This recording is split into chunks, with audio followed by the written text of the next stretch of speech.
About 109 years ago, this country, Nigeria, was stitched together by the United Kingdom under Lord Lugard. Some 63 years today, we gained independence. Since then, our journey to nationhood has been a checkered one. No country or nation is a perfect one. Every nation continues to struggle in its march to a more perfect union. A glowing tribute goes to our founding fathers who, despite their imperfections, were mostly nationalists, who negotiated a competitive federalism as the structure to leapfrog the ladder of development for Nigeria. With a civil war, cycles of military coups, and fits and starts of democracy, we have modeled through the past 63 years with squandered opportunities and yet with a promise of potential greatness. This year, 2023, is very remarkable. Again, the country has peacefully transferred power from one president to another, and our democracy is certainly evolving strongly. Challenges abound, but I see hope. Yes, Nigeria is currently battling to reset the buttons of development. Over the past few years, macroeconomic management was on its head, with enduring legacies of a technically insolvent federal government and pressures on exchange rate and inflation. The chicken has now come home to roost, and the current administration has the unenviable task of cleaning the Augean stubble by taking us through the long-delayed but inevitable disruptive reset. The path to stability, growth, and sustainability will be challenging, and there are no quick fixes. All of us must fasten our seatbelts and collectively think and walk Nigeria out of the current challenges. We have no other country but Nigeria, and we must make it work for everyone. Here in Anambra State, we are deliberately executing the 5 pillars of the Soludo'S Solution Manifesto, namely security, law and order, infrastructure and economic transformation, human capital and social agenda, governance and value system, and an agenda for clean, green, planned and sustainable communities, markets and cities. We are firing from all the cylinders, and in our haste to lay the foundations for a livable and prosperous homeland. In March next year, 2024, we shall present our 2-year comprehensive report card on the Anambra. But as you are aware, following the desired removal of petrol subsidy, exchange rate adjustments, and the consequential socio-economic hardship on the citizens, we have rolled out the most ambitious response to the challenging times, subject, of course, to the limits of our resources. As a government founded on the true progressive agenda, we are determined to leave no one behind. In addition to the 10% salary increase for public servants since January 2023 this year, we have started paying each of the 59,000 public servants and pensioners a non-taxable cash augmentation, that is in addition to their salaries and so on. We're giving each of these 59,000 persons 12,000 naira each beginning from this month, and we have already paid most of them for this month until December this year. In September, in 2 weeks' time, we will be distributing bags of rice to over 300,000 households as part of the palliative measures. We have banned the collection of taxes and levies from hawkers, barrow and truck pushers, vulcanizers, Okada riders, and all businesses with capital less than 100,000 in the state. We have also reduced by 20% levies paid by all transport vehicles, from keke, minibus, and so on and so forth. We've reduced there by 20%. Pregnant women now receive free antenatal and delivery services in all government hospitals. We have also begun the ambitious program of a true free primary to JSS 3 education and that being free of all fees, levies, and financial contributions of any type in all public schools in Anambra. An additional 3,000 teachers are being recruited to add to the earlier recruitment of 5,000 teachers. We are determined to end the era of PTA teachers in all public schools. All our public schools must have adequate number of teachers to teach our children who happen to be our future. There will be trained, certified teachers.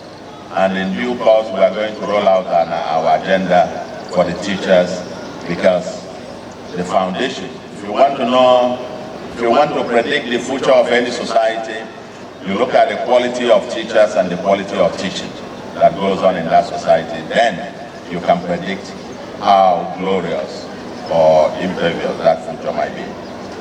About 5,000 youths that have been trained under the 1U2 skill scheme will soon be empowered with cash to commence their own businesses. So far, we've distributed over 1,100,000 seedlings of palm and coconut as we began the coconut and palm revolution to over 100,000 households. And we will be distributing another 1 million next year and 1 million the year after, and so on. The list is a very long one. We're not here to enumerate what we are doing in the areas of security, law, and order, or in about 400 kilometers of road that is going on in the 21 local governments, and so on and so forth, or the industrial parks that are now in the making, and of course some of them people have already begun to move in, so to speak. I don't need to bore you. There will be a time to give you a comprehensive report card.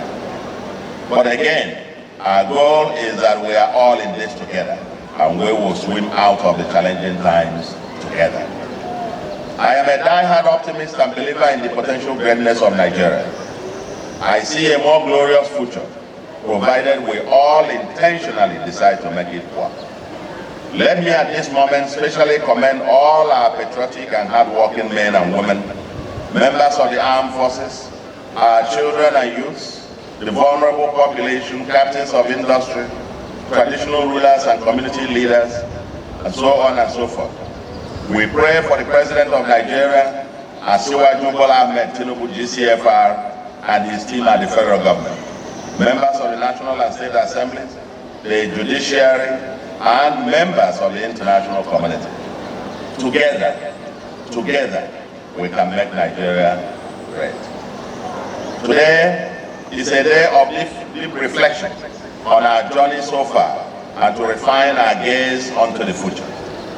But that future may indeed benefit immensely from the lessons from our heroes past. Their patriotism, nationalism, selfless service, vision and actions to build a great nation.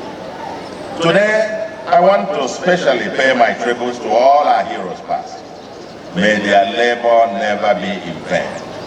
We will never forget, and we will never celebrate them enough.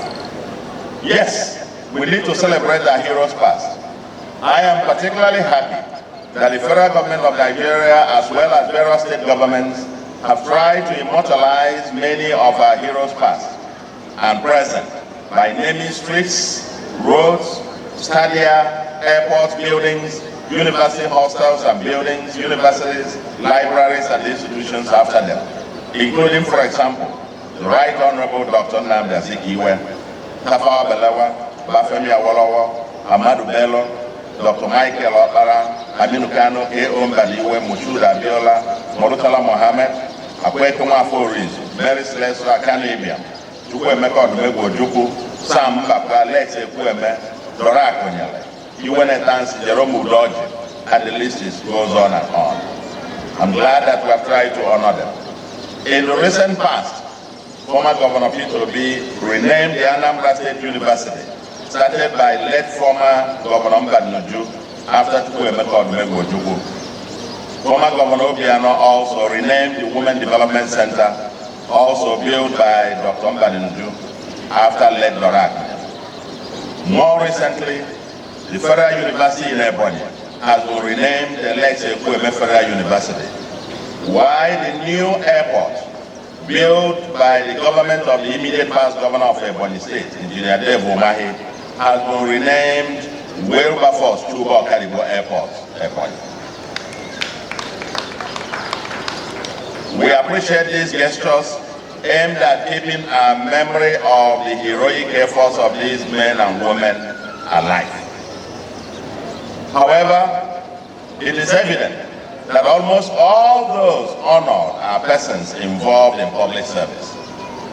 They are all deserving, no doubt. However, at this historic moment, when we are trying to reset our values, it is important that we also beam the light on those beacons that we wish to celebrate as icons.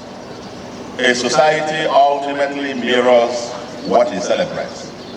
Here in Anambra, we are going back to basics and have identified human capital as Anambra's greatest resource. We are not just a land of politicians and distinguished public servants, but even more so, a land of acclaimed academics, entrepreneurs, professionals, and even the clergy. We're a land where intellect and enterprise are celebrated. We are determined to reclaim the soul of our society and celebrate those values that made us who we were. We must signal that you don't have to hold political position to contribute to the advancement of our civilization. Henceforth, we shall be deliberate in fishing out and celebrating our largely unsung heroes as motivation to our children and youths in terms of what matters, including distinguished teachers, medical and other professionals, persons of honesty and integrity, philanthropists with known sources of wealth, entrepreneurs and job creators, community leaders, developers, clergy with great devotion, etc., etc. During the first Anambra Investment Summit last month, I already indicated our intention to honor also my predecessors in office, among others. But let me share with you, ladies and gentlemen, in the Anambra and all Nigeria, an example of Africa's unsung hero, whom we will never forget, is late Professor ALBA ACHEBE, popularly known as CHINUA, simply known as ACHEBE. Wikipedia describes ACHEBE as, quote, a Nigerian novelist, poet, and critic, regarded as a central figure of modern African literature. His first novel and magnum opus, Things Fall Apart, published in 1958, occupies a pivotal place in African literature and remains the most widely studied, most widely translated, and most read African novel. Along with Things Fall Apart, is No Longer at Ease, 1960, and Arrow of God of 1964, complete what is regarded as, quote, the African trilogy. At the end of quote from Wikipedia. At an auspicious time, I will be able to say a lot more about Achebe's place in history, in the Black African history. Unfortunately, some people wrongly think of legacies in terms of brick and mortar. Legacy is about impact on human life and human civilization. That is why those who have been celebrated for centuries are not those who built artifacts, but those who changed the course of history. Achebe was not a president or governor or minister. He did not build bridges or roads or airports, but he will outlive most presidents, governors, and ministers in our minds. Achebe gave the African literature an identity and a voice.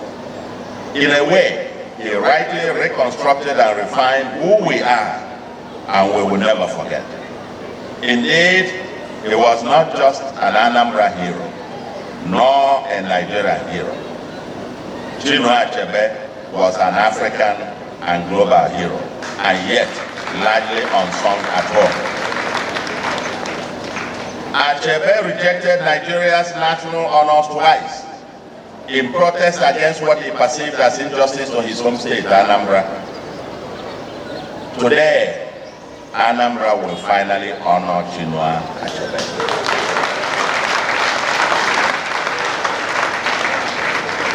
After wide consultations, it became evident that there is a broad consensus that no one is more deserving to be named after the first airport in Anambra State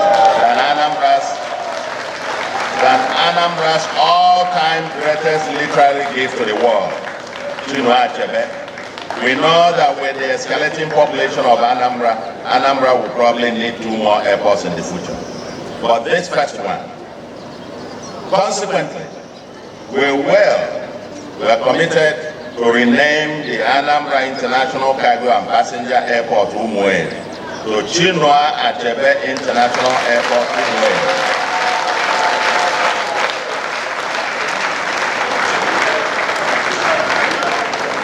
Yes, it has to be an international airport, and we hope to work with the federal government to give full effect to its international status. May it continue to be well with the Federal Republic of Nigeria. God bless Anambra. God bless the Federal Republic of Nigeria.